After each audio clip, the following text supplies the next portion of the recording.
فكرة ب1.000.000 جنيه. أصلا كل أجدادنا زمان كانوا بيستخدموها بديل الزيت الصحي، اللي هيغنيك عن إنك تروح تشتري إزازة الزيت ب70 و80 و100 جنيه، وهيبقى يعني اقتصادي جدا جدا جدا. ده غير إنه صحي 1,000,000%.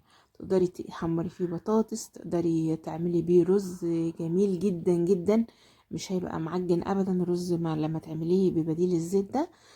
كمان البطاطس طعمها حلو جدا المحمرة، ومقرمشة وجميلة أحلى من الزيت مليون مرة.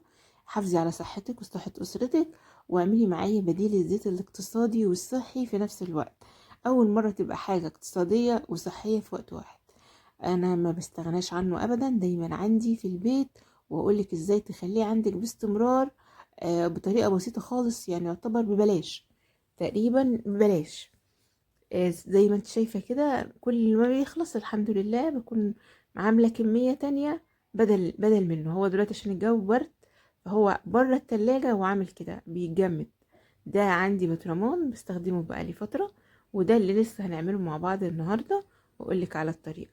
ايه هو بقى بديل الزيت؟ عارفين الدهون اللي بتطلع من الطيور عندنا، من الفراخ والبط والطيور اللي احنا بنذبحها؟ الدهن اللي بيبقى في بطن الفراخ، اللي احنا بنبقى متضايقين منه قوي، وبيخلينا ما نقدرش ناكل نشرب الشوربة او ناكل الفراخ بتاعتنا، نحس انها دسمة وسمينة والكلام ده كله. وبعدين نروح نرميه في الزبالة بعد كده، او نرميه في اي حتة. لا خسارة. انا باخده، وانا بنضف الفراخ، او جايه لي الفراخ حتى متنضفة، بحوش الدهن ده يا جماعة. كل مرة لحد ما يبقى عندي كمية زي ما انتم شايفين كده. بمسكها اغسلها كويس جدا، اغسلها بالخل والليمون، و يعني احط عليها شوية خل شوية كده، وبعد كده اصفيها، وبعدين بقطعها قطع صغيرة. وهبدأ ان انا بعد كده بسيطة قوي، الموضوع سهل جدا وبسيط. يعني انا بحوشها، وبعدين اغسلها، يعني قبل ما احوشها بغسلها.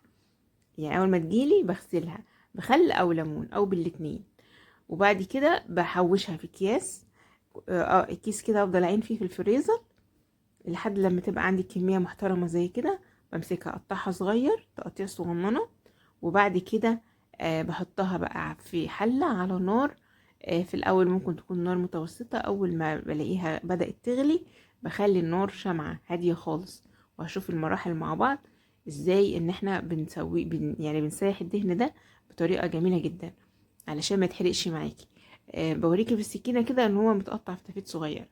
اول ما يغلي كده ببدا ان انا هدي عليه النار خالص واسيبه مع نفسه، وكل شويه بقى ابص عليه واديله تقليبه علشان ما ينحرقش مني. انا هدي عليه النار شمعه بعد ما غلى. الرغاوي اللي فوق ديت ممكن نشيلها، الرغوه اللي على الوش دي. طيب اعرف منين ان هو استوى ولا لسه؟ طول ما الدهن، قطع الدهن دي فاتحه كده ولونها فاتح، هو لسه مستويش. انا عايزاه يستوي صح، علشان حتى لو حطيته بره التلاجة ما يجراش ليه اي حاجه، سواء صيف او شتاء. ازاي تسيحي الدهن كويس؟ الدهن ده، دهن الطيور ده، بيبقى مميز جدا عن دهن البهايم. يعني مثلا عن دهن المعيز او الخرفان او العجول او الكلام ده كله، بيبقى مميز في انه خفيف. خفيف في الاكل، خفيف في الطعم. لما بتيجي تعملي بيه اكل ما بيفيش له طعم ولا ريحه تقيله. تقدري تعملي بيه الرز تحفه. تحمري فيه بطاطس، والله العظيم كأنه زيت. احلى انواع زيت، يعني زيت نوع فاخر. مفيش بقى طعم للدهن خالص ولا الكلام ده كله. هنسلقه صح. اهم حاجه ان انتي تسليه صح.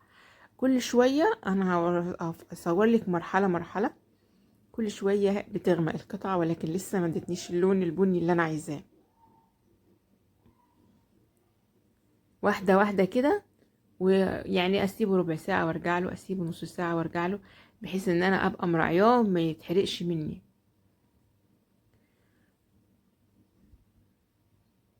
الرغوه اللي على الوش دي بنشيلها خالص نرميها. شايفين ما شاء الله بدأ الزيت كله يطلع من الدهن.